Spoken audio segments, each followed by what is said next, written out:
একটি রাজ্য তার জন্য প্রস্তুত ছিল, সিংহাসন সাজানো ছিল, প্রজারা উৎসবের জন্য প্রস্তুত ছিল। কিন্তু ঠিক রাজ্যাভিষেকের আগের রাতে সবকিছু উল্টে গেল।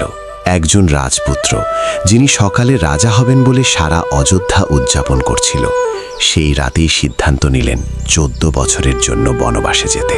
এবং তার সাথে গেলেন তার স্ত্রী সীতা, যিনি রাজপ্রাসাদ ছেড়ে বন বেছে নিলেন। কিন্তু কেন? রাম কি বাধ্য হয়েছিলেন, নাকি এটি ছিল তার সচেতন পছন্দ? এবং সীতা, তাকে কে বলেছিল যেতে? কেউ না, এটি ছিল তার নিজের সিদ্ধান্ত। আজকের ভিডিওতে আমরা রামায়ণের সবচেয়ে গুরুত্বপূর্ণ মোড়ককে গভীরভাবে বিশ্লেষণ করব। শুধু গল্প নয়, এর পেছনের রাজনীতি, মনস্তত্ত্ব, পারিবারিক দ্বন্দ্ব এবং চিরন্তন নৈতিক শিক্ষা। কারণ রামের বনবাস শুধু একটি ঘটনা নয়, এটি ভারতীয় সভ্যতার নৈতিক ভিত্তি। রামায়ণের অযোধ্যা ছিল পৃথিবীর সবচেয়ে সমৃদ্ধ নগরী। বাল্মীকি রামায়ণে অযোধ্যার বর্ণনা পড়লে মনে হয় এটি কোনো স্বপ্নের শহর। সোনার গম্বুজ, রত্নখচিত প্রাসাদ, প্রশস্ত রাজপথ, সুখী প্রজা। সরজু নদীর তীরে গড়ে ওঠা এই নগরী ছিল সূর্য বংশের গর্ব। এবং এই নগরীর রাজা ছিলেন দশরথ। তিনি ছিলেন একজন মহান যোদ্ধা। তার নাম দশরথ, মানে যিনি 10 দিকে একসাথে রথ চালাতে পারেন। কিন্তু দশরথের একটি বড় দুঃখ ছিল, অনেক দিন তার কোনো সন্তান হয়নি। বহু বছরের তপস্যা এবং পুত্রকামেষ্টি যজ্ঞের পর অবশেষে তার 4 পুত্র জন্মগ্রহণ করেন। কৌশল্যার গর্ভে রাম, কৈকেয়ীর গর্ভে ভরত, সুমিত্রার গর্ভে লক্ষ্মণ ও শত্রুঘ্ন। 4 পুত্রের মধ্যে রাম ছিলেন সবার বড় এবং সবার। কিন্তু এখানেই লুকিয়েছিল ভবিষ্যতের বিপদের বীজ। কারণ 4 পুত্রের মা ছিলেন 3 জন, এবং রাজপ্রাসাদে 3 রানীর মধ্যে ক্ষমতার ভারসাম্য ছিল জটিল। রাম বড় হয়ে উঠলেন এক অসাধারণ মানুষ হিসাবে। তার চরিত্রের বিশেষত্ব ছিল তিনি একই সাথে নম্র এবং শক্তিশালী, বুদ্ধিমান এবং সহানুভূতিশীল। বিশ্বামিত্র মুনির আশ্রমে তিনি অস্ত্র শিক্ষা গ্রহণ করলেন, তারকা রাক্ষসীকে বধ করলেন, মারিচকে তাড়ালেন, অহল্যাকে শাপমুক্ত করলেন। এবং তারপর এলো সীতার স্বয়ম্বর। মিথিলায় রাজা জনকের কাছে ছিল ভগবান শিবের ধনুক, যা এতই ভারী যে কোনো মানুষ তা তুলতেই পারত না। শত শত রাজা এসেছিলেন, রাবণ নিজেও এসেছিলেন, কেউ ধনুক তুলতেই পারেনি। এবং তারপর রাম এলেন। তিনি শুধু ধনুক তোলেননি, তিনি এত বলে টানলেন যে ধনুক ভেঙে গেল। সীতার সাথে রামের বিয়ে হলো এবং তারা ফিরে এলেন অযোধ্যায়, সুখে, আনন্দে, গৌরবে। কিন্তু সুখের দিন বেশি দিন থাকল না। দশরথ বড় হচ্ছিলেন। তিনি অনুভব করলেন এবার সিংহাসন ছেড়ে দেবার সময় এসেছে। এবং তার মনে কোনো দ্বিধা ছিল না, রামই হবেন পরবর্তী রাজা। অযোধ্যা আনন্দে মাতোয়ারা হয়ে গেল। রাস্তায় আলোকসজ্জা, ঘরে ঘরে মিষ্টি, মন্দিরে পূজা, প্রজারা উদযাপন করতে লাগল। এই ছিল ঝড়ের আগের শান্তি। কারণ রাজপ্রাসাদের অন্ধকার কোণে একজন কুটিল মন্থরা নামক দাসী ষড়যন্ত্রের জাল বুনছিল। মন্থরা ছিল কৈকেয়ী। সে বিষ ঢালতে শুরু করল। রানী, আপনি বুঝতে পারছেন না কি হতে চলেছে। রাম রাজা হলে আপনি হবেন অবহেলিত, আপনার পুত্র ভরত হবে রামের সেবক। কৈকেয়ী প্রথমে বিশ্বাস করলেন না। তিনি রামকে নিজের পুত্রের মতোই ভালোবাসতেন। কিন্তু মন্থরা থামল না। সে ঘন্টার পর ঘন্টা কৈকেয়ীর কানে বিষ ঢালল। মনোবিজ্ঞানে একটি ধারণা আছে, কনফার্মেশন বায়াস। যখন কেউ বারবার একটি ভয়ের কথা শোনে, সে ধীরে ধীরে সেটি বিশ্বাস করতে শুরু করে, এমনকি যদি সেটি সত্য নাও হয়। মন্থরা তাকে মনে করিয়ে দিল, আপনার 2টি বর আছে। বহু বছর আগে এক যুদ্ধে কৈকেয়ী দশরথের জীবন বাঁচিয়েছিলেন। দশরথ খুশি হয়ে তাকে 2টি বর দিয়েছিলেন। মন্থরার পরামর্শে কৈকেয়ী ক্রোধ কক্ষে গেলেন, গহনা খুলে ফেললেন, মাটিতে শুয়ে পড়লেন এবং দশরথের জন্য অপেক্ষা করলেন। দশরথ ক্রোধ কক্ষে এসে কৈকেয়ীকে মাটিতে পড়ে থাকতে দেখে বিচলিত হলেন। কি হয়েছে? তুমি অসুস্থ? কে তোমাকে কষ্ট দিয়েছে? দশরথ নিশ্চিন্তে বললেন, বলো, যা চাও দেব। রাম, রাজ্য, আমার প্রাণ, যা চাও। কৈকেয়ীর প্রথম বর, ভরত হবে অযোধ্যার রাজা। কিন্তু কৈকেয়ীর দ্বিতীয় বর, রাম 14 বছরের জন্য বনবাসে যাবে, তপস্বীর বেশে। দশরথ যেন বজ্রাহত হলেন। দশরথ কাঁদলেন, অনুনয় করলেন, হাত জোর করলেন, কিন্তু কৈকেয়ী অনড়। এবং দশরথ, একজন রাজা যিনি সত্যের প্রতি কেন? কারণ প্রাচীন ভারতে একজন রাজার কথা ছিল আইন। রাজার বাক্য ভঙ্গ করা মানে রাজতন্ত্রের ভিত্তি ধ্বংস করা। দশরথ ফাঁদে পড়ে গেলেন, তার নিজের কথার ফাঁদে। রাম যখন এই খবর পেলেন, তার প্রতিক্রিয়া ছিল ইতিহাসের সবচেয়ে অবিশ্বাস্য মুহূর্তগুলোর একটি। তিনি কাঁদলেন না, রাগ করলেন না, প্রতিবাদ করলেন না। তিনি শান্তভাবে বললেন, পিতার আদেশ আমার কাছে সর্বোচ্চ। যদি পিতা বলেন বনে যেতে, আমি যাব। রাজ্য বা সিংহাসনের প্রতি আমার কোনো মোহ নেই।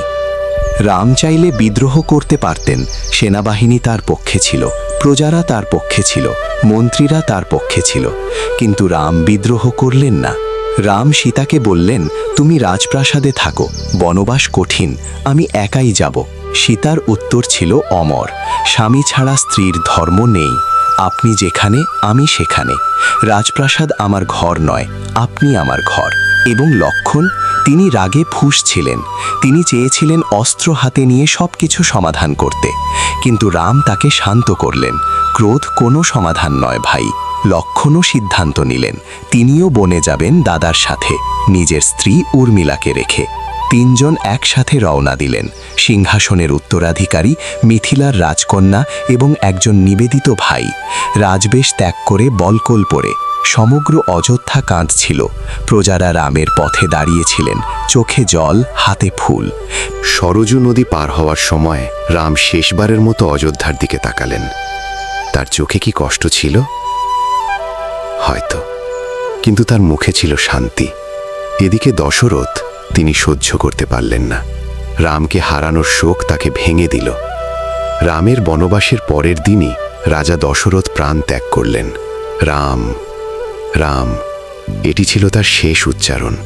একজন পিতা তার সবচেয়ে প্রিয় পুত্রের বিচ্ছেদ সহ্য করতে না পেরে মৃত্যুবরণ করলেন। ভরত যখন মামার বাড়ি থেকে ফিরে অযোধ্যায় এলেন, তিনি দেখলেন পিতা মৃত, দাদা বনে এবং তার নিজের মাই সবকিছুর কারণ। ভরতের প্রতিক্রিয়া ছিল অসাধারণ।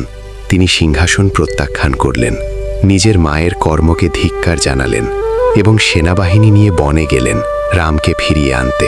ভরত সেনাবাহিনী নিয়ে বনে গেলেন রামকে ফিরিয়ে আনতে। তার মনে একটি আশা, দাদাকে ফিরিয়ে নিয়ে গিয়ে তাকে সিংহাসনে বসানো। কিন্তু রাম ফিরলেন না। তিনি বললেন, আমি পিতার কথা দিয়েছি, 14 বছর বনবাস করব, এর আগে ফিরব না। ভরত কাঁদলেন। বনবাস কি শুধুই শাস্তি ছিল, নাকি এটি ছিল একটি প্রস্তুতি? গভীরভাবে দেখলে বোঝা যায়, বনবাস রামকে এমন কিছু শিখিয়েছিল যা রাজপ্রাসাদে কখনোই সম্ভব ছিল না। ঋষিদের সাথে সাক্ষাৎ। বনে রাম অত্রি, অগস্ত্য, শরভঙ্গের মতো মহান ঋষিদের সাথে মিলিত হলেন। তাদের কাছ থেকে তিনি অমূল্য জ্ঞান, অস্ত্র এবং আশীর্বাদ পেলেন। রাক্ষসদের অত্যাচার জানা। বনে বাস করে রাম নিজে দেখলেন কিভাবে রাক্ষসরা ঋষি মুনিদের ওপর অত্যাচার করছে। এই অভিজ্ঞতা তাকে রাবণ বধের জন্য প্রস্তুত করল। মিত্র তৈরি। বনবাসের সময়ে রাম হনুমান, সুগ্রীব, জাম্বুবানের সাথে মিত্রতা করলেন, যারা পরে লঙ্কা যুদ্ধে অপরিহার্য ভূমিকা পালন করেছিলেন। কষ্ট সহ্য করার ক্ষমতা। রাজপ্রাসাদে থাকলে রাম কখনোই জানতেন না সাধারণ মানুষ কতটা কষ্ট করে। বনবাসটাকে সাধারণ মানুষের জীবন বুঝতে সাহায্য করেছিল। সীতার শক্তি প্রকাশ। বনবাসে সীতা তার অসাধারণ মানসিক শক্তি, ধৈর্য এবং ভালোবাসার গভীরতা প্রমাণ করলেন। যদি রাম সোজা রাজা হয়ে যেতেন, তাহলে তিনি কি রাবণকে পরাজিত করতে পারতেন? হয়তো না। ঋষি অগস্ত্য রামকে দিব্যাস্ত্র দিলেন। এই অস্ত্র ছাড়া রাবণ বধ সম্ভব ছিল না। সুগ্রীবের সাথে মিত্রতা। একটি বানর সেনা। বনবাসে এমন মিত্র পাওয়া। বনের কষ্ট, বৃষ্টি, ঠান্ডা, বন্যপ্রাণী, রাজপ্রাসাদের আরাম থেকে এই কঠিন জীবন। কিন্তু সীতার মুখে অভিযোগ ছিল না। তিনি রামের পাশে থাকতে পেরে সুখী ছিলেন। দণ্ডকারণ্য বন, ভয়ঙ্কর, অন্ধকার, বিপজ্জনক, কিন্তু রাম এখানেও পথ তৈরি করলেন। শূর্পণেখার সাথে সাক্ষাৎ। এই ঘটনাই পরবর্তীতে সীতা হরণের কারণ হয়ে দাঁড়ালো। বনবাসের প্রতিটি ঋতু রামকে শক্তিশালী করল, প্রতিটি কষ্ট তাকে প্রস্তুত করল। ধর্ম কি? রাম বনে শিখলেন ধর্ম হলো সঠিক কাজ করা, এমনকি যখন এটি সবচেয়ে কঠিন। বনবাসে রামের চরিত্র বারবার পরীক্ষিত হল। প্রতিবার তিনি ধর্মের পথ বেছে নিলেন। লক্ষণ প্রতি রাতে রামের কুটিরের দরজায় পাহারা দিতেন। রাম দেখলেন রাক্ষসদের অত্যাচারে সাধারণ মানুষ কতটা কষ্ট পাচ্ছে। তিনি শপথ নিলেন রক্ষা করবেন। পঞ্চবটিতে তারা একটি সুন্দর আশ্রম তৈরি করলেন, কিন্তু এখানেই সবচেয়ে বড় বিপদ অপেক্ষা করছিল। একটি সোনার হরিণ, যা আসলে ছিল রাবণের ষড়যন্ত্রের অংশ, মায়া যা বাস্তবকে গ্রাস করল। এবং তারপর ঘটল সেই মর্মান্তিক ঘটনা, রাবণ সীতাকে হরণ করলেন। বনবাসের সবচেয়ে কঠিন পরীক্ষা শুরু হলো। সীতাকে না পেয়ে রামের কান্না। একজন দেবতাও কাঁদেন যখন প্রিয়জনকে হারান। বনবাসে তৈরি হওয়া মিত্ররা একত্রিত হলো। রাম সেতু তৈরি করল। এটি সম্ভব হতো না বনবাস ছাড়া। রামের বনবাস আমাদের কি শেখায়? প্রথম শিক্ষা, কথা রাখার মূল্য। দশরথ তার কথা রাখলেন, নিজের প্রাণের বিনিময় হলেও। রাম পিতার কথা রাখলেন, সিংহাসনের বিনিময় হলেও। আধুনিক বিশ্বে যেখানে প্রতিশ্রুতি ভঙ্গ সাধারণ ঘটনা, সেখানে এই শিক্ষা অত্যন্ত প্রাসঙ্গিক। দ্বিতীয় শিক্ষা, পিতৃমাতৃভক্তি। রাম শুধু পিতার আদেশ নয়, পিতার সম্মান রক্ষা করতে গেলেন বনে। তৃতীয় শিক্ষা, ত্যাগ শক্তিহীনতা নয়। রাম দুর্বল বলে বনে যাননি, তিনি শক্তিশালী বলেই এত বড় ত্যাগ করতে পেরেছিলেন। চতুর্থ শিক্ষা, পারিবারিক ঐক্য। রাম পরিবারকে ভাঙতে দেননি।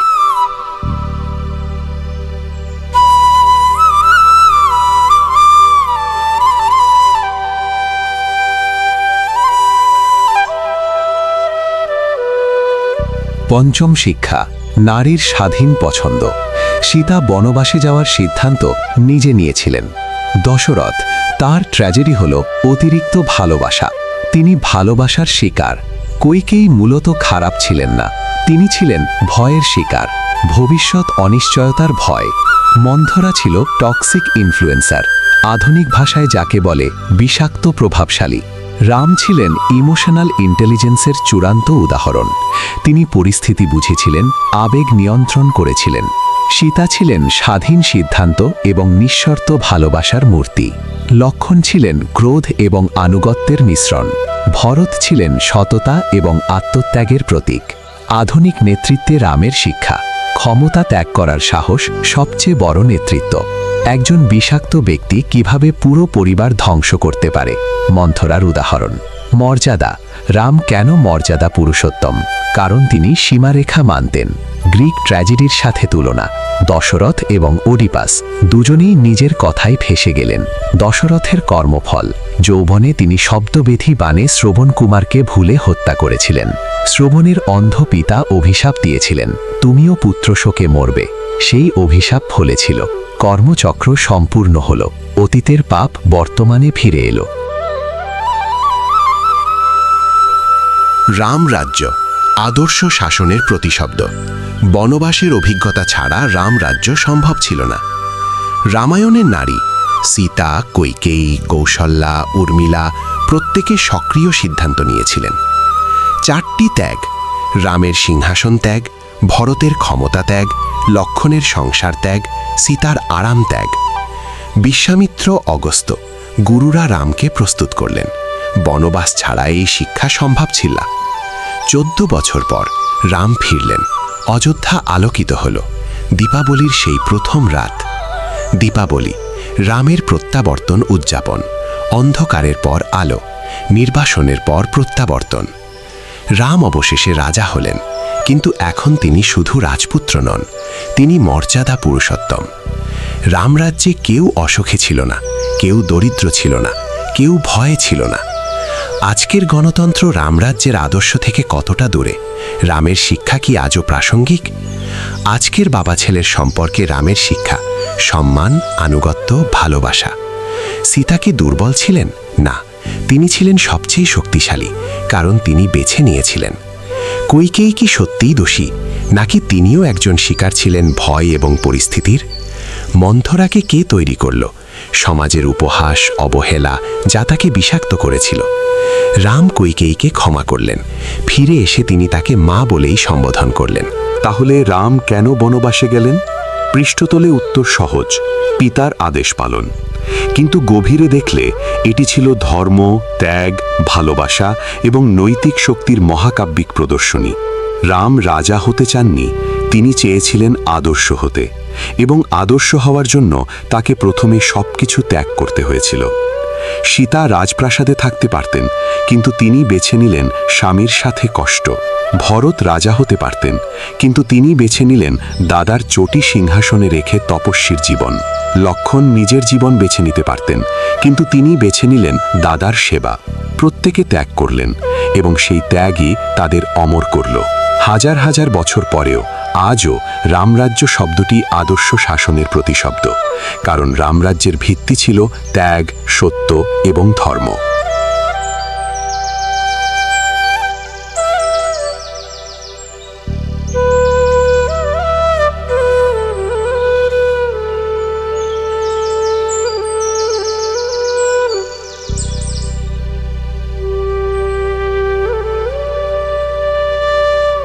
আপনার মতে রামের বনবাসের সবচেয়ে বড় দায়ী কে? দশরথ, কৈকেয়ী নাকি মন্থরা? কৈকেয়ী কি সত্যিই দোষী ছিলেন, নাকি তিনিও একজন শিকার ছিলেন? মন্থরা আজকের সোশ্যাল মিডিয়ার মতো মিথ্যা ভয় ছড়ায়, সম্পর্ক ধ্বংস করে। কার ত্যাগ বড়, পিতার কথা রাখা নাকি পুত্রের আদেশ মানা? রামায়ণে নারী দুর্বল নয়, শক্তিশালী। প্রতিটি নারী চরিত্র নিজের সিদ্ধান্ত নিয়েছেন। যদি রাম বিজয় করতেন, তাহলে কি রাবণ পরাজিত হতো, রামরাজ্য আসত? একটি ভুল সিদ্ধান্ত, কৈকেয়ীর বর চাওয়া, কিভাবে পুরো ভারতবর্ষ বদলে দিল। রাম সবাইকে ক্ষমা করলেন। ক্ষমা শুধু দুর্বলতা নয়, এটি সর্বোচ্চ শক্তি। আপনার সন্তানকে এই গল্প শেখান, কারণ এর মধ্যে জীবনের সব শিক্ষা আছে। রামের বনবাসের মতো গল্প সারা বিশ্বে আছে। মোজেস, ওডিসিয়াস, জিজাস, নির্বাসন, যা নায়ক তৈরি করে। একটি কথা, একটি প্রতিশ্রুতি কিভাবে পুরো জীবন বদলে দিতে পারে। পরিবারে বিশ্বাসঘাতকতা সবচেয়ে বেদনাদায়ক, কিন্তু ক্ষমা সবচেয়ে নিরাময়কারী। রাম ছিলেন সার্ভেন্ট লিডার, যিনি নেতৃত্ব দেন সেবার মাধ্যমে, ক্ষমতার মাধ্যমে নয়। সিংহাসন রামকে রাজা বানাতো, কিন্তু বনবাস তাকে মহান বানালো। প্রতিটি দীপাবলিতে আমরা এই প্রত্যাবর্তন উদযাপন করি, অন্ধকার থেকে আলোতে ফেরা। বনবাসের আগে রাম ছিলেন রাজপুত। একটি প্রতিশ্রুতি, একটি ষড়যন্ত্র, একটি ত্যাগ, একটি যাত্রা এবং একটি চিরন্তন শিক্ষা। ধর্মের পথ কঠিন, কিন্তু সেই পথেই মহত্ব। রাম সিংহাসন ত্যাগ করেছিলেন, কিন্তু বিশ্বের কোটি কোটি হৃদয়ে চিরকাল রাজত্ব করছেন, কারণ ত্যাগই সবচেয়ে বড় জয়। এবং সবচেয়ে সুন্দর শিক্ষা, ভালোবাসা কোনো প্রাসাদে বাস করে না, ভালোবাসা মানুষের মধ্যে বাস করে। আপনার প্রিয়জনই আপনার রাজ্য। প্রতিটি অন্ধকারের পরে আলো আসে, প্রতিটি বনবাসের পরে প্রত্যাবর্তন হয়। হাল ছেড়ো না, ধর্মের পথে থাকো, আলো আসবেই।